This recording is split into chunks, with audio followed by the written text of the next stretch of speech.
Guys এটা হচ্ছে ওড়িশার সেকেন্ড পার্ট। তোমরা ফার্স্ট পার্টে অনেকেই মানে অনেকেই এক্সাইটেড ছিলে যে কী হবে না হবে, ঠিক আছে। ফার্স্ট পার্ট তোমরা অবশ্যই দেখেছো, আর যদি না দেখে থাকো গাইস কী করছো, ফার্স্ট পার্টটা দেখে নাও। আমি আই বাটন লিঙ্ক দিয়ে রাখবো, ওখান থেকে তোমরা সরাসরি দেখে নিতে পারবে, অথবা তোমরা ডেসক্রিপশানে লিঙ্ক দেওয়া থাকবে, তোমরা চাইলে ওখান থেকেও দেখে আসতে পারো, ঠিক আছে।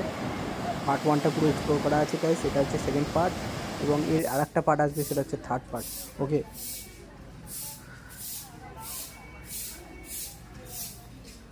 তো গাইস ফার্স্ট পার্টটা যেটা হলো সেটা হচ্ছে বিপত্তারিণী চণ্ডী বাড়ি। তো গাইস নাম শুনেই তোমরা বুঝতে পারছো মা বিপত্তারিণী এখানে আছেন। তো সেখানেই মানে ফুটেজটা তোমাদের দেখাচ্ছি। তো গাইস দেখছো একটা কাঠের দরজা টাইপসে করা আছে, ঠিক আছে। এর ভেতরে মাতৃ প্রতিমা, এবং মাতৃ প্রতিমাটা মানে খুবই অসাধারণ।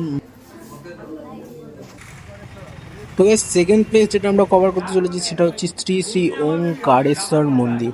তো গাইস ওমকারেশ্বর মন্দিরের বিশেষত্ব হলো এখানে কিন্তু গাইস 108 রকমের মহাদেবের শিবলিঙ্গ তোমরা এখানে দেখতে পেয়ে যাবে একই সাথে। তো গাইস অনেকে জানো যে এই জ্যোতির্লিঙ্গের মধ্যে এই একটা জায়গা আছে, এটা খুবই বিখ্যাত।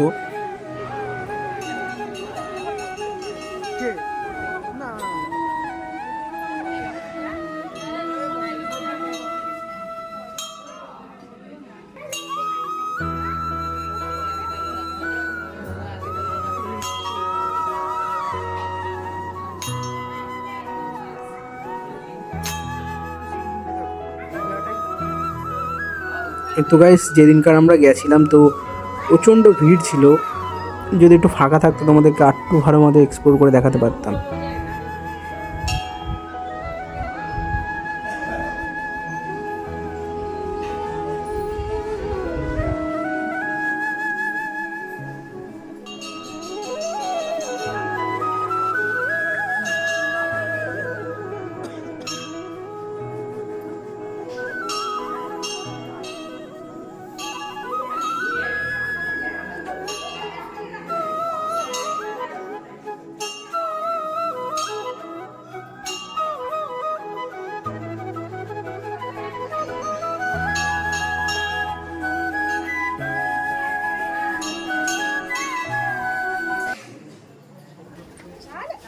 তো গ্যাস ওখান থেকে আমরা সরাসরি চলে এলাম গুপ্ত বৃন্দাবনে, এবং তোমরা এন্ট্রেন্সটা দেখতে পাচ্ছ শ্রী জগন্নাথ এখানেও স্থাপন করা আছে, কারণ তোমরা জানো পুরী মানেই জগন্নাথ।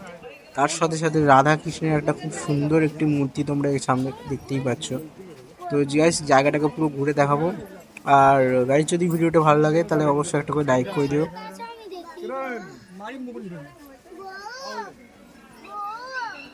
আর যদি গাইস এই চ্যানেলটাকে নতুন হয়ে থাকো, তোমরা যদি চ্যানেলটাকে প্রথমবার দেখে থাকো, তবে গাইস তোমরা চ্যানেলটাকে অবশ্যই সাবস্ক্রাইব করে নাও। আর যারা ফেসবুক থেকে দেখছো গাইস, তারা অবশ্যই ফলো করে নাও। ওকে, তো তোমাদেরকে আমি বেসিক্যালি পুরো জায়গাটা তোমাদের ঘুরে দেখাচ্ছি, ঠিক আছে। এত কিছু তো বলা সম্ভব না গাইস, তোমরা শুধু ভিডিওর মধ্যে দেখতে থাকো।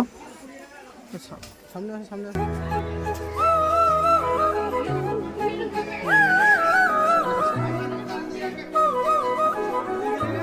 যাচ্ছি।